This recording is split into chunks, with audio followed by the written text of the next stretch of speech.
Ed Siddell, CEO and Chief Investment Advisor at EGSI Financial, is with us. Good afternoon, Ed. How are you feeling about 2024? I mean, we had an incredible run for, people. When I asked Ted Weisberg here on the floor, I said, "What'd you think about 2023?" He said, "Well, the last 2 months saved us," is what he said. Your thoughts about what we're looking at now?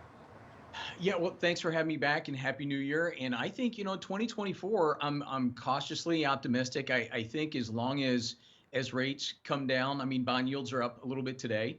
And we were kind of seeing that at the beginning at the market open. But, as long as the Feds bring rates down, that's really what the market is priced in. And I think the market is going to do well this year, as long as everything remains status quo. I mean, we've got some things looming like the debt, we've got some proxy wars going on right now. And as long as we don't enter into any direct military conflicts with China or Iran, I think between now and the election, we could have another decent run. But again, I'm very, very cautious with everything going on in the world right now.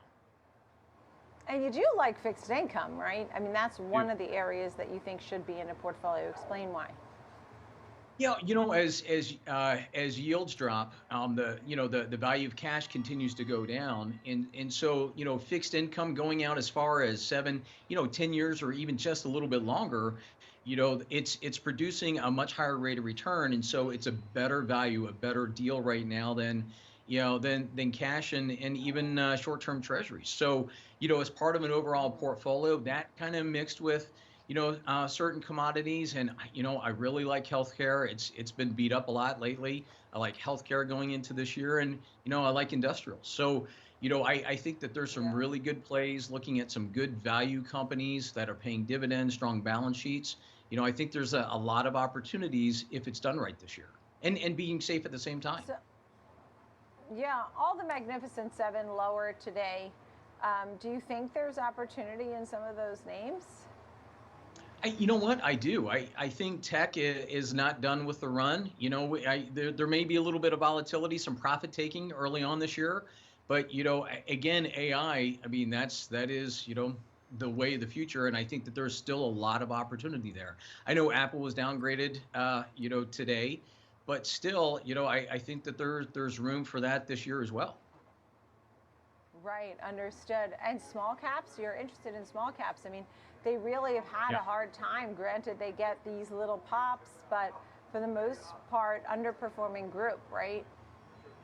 It has, and again, that's kind of the lifeblood of America, and that's really the telltale sign. So when small caps do well, I mean, that's a sign that the economy is really turning around, and we saw a really good run up at the end of last year, from the end of October, beginning of November through the end of the year, a very, very long Santa rally. And again, everything has to do with rates, and credit, available credit to the small companies. And as long as that's available as rates go down, I think small caps are going to do very, very well. Right, understood. I mean, on Friday, we'll be getting the jobs report. Looking forward to that. I mean, what are you thinking there? Because the estimations, according to the Bureau of Labor Services, labor statistics, 155 for non-farm payrolls is the number. That'll be down from 199,000 in November. And unemployment rate could tick up to 3.8%. What do you think? What are we going to see in the jobs picture? I think those estimates are going to be pretty close to what we're seeing towards the end of last year. And if those jobs numbers, are reality, the Feds are going to look at that, and, they may start lowering rates a little bit sooner. I've always been saying that we're probably going to start seeing it in May. And I know that there are estimates, people saying as soon as, February, March. I don't see it happening that quick. I do see rates starting to lower in May. And again, it has a lot to do with the jobs reports and the slowing of the economy. So I think the numbers that they're predicting are going to be pretty spot on. What do you think about the call for the Fed? I mean, people are thinking, first of all, we'll have Fed minutes this week as well. But the Fed laid out 3 cuts, but we're seeing folks pricing in 6 cuts, 7 cuts. Yeah, you have to remember because the Feds at the dot plot last year or 2 years ago, 22 going into 23, they were predicting for 2024 there were going to be four cuts.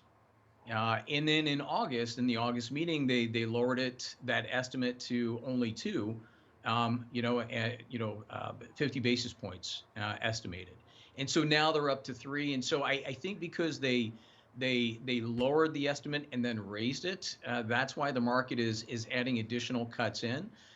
I don't think we'll see six cuts, but I would not be surprised if we see four.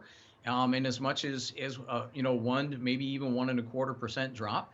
Again, as the capital markets continue to push bond yields down, that's really signaling the Feds, hey, let's go ahead and lower the rates.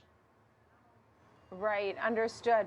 And just a final thought, anything I'm leaving out in the big picture, whether it's housing or the strength of the consumer, any other investing advice that you have to folks that, this could be another great year in that maybe it won't be a 20% year, but it is an election year.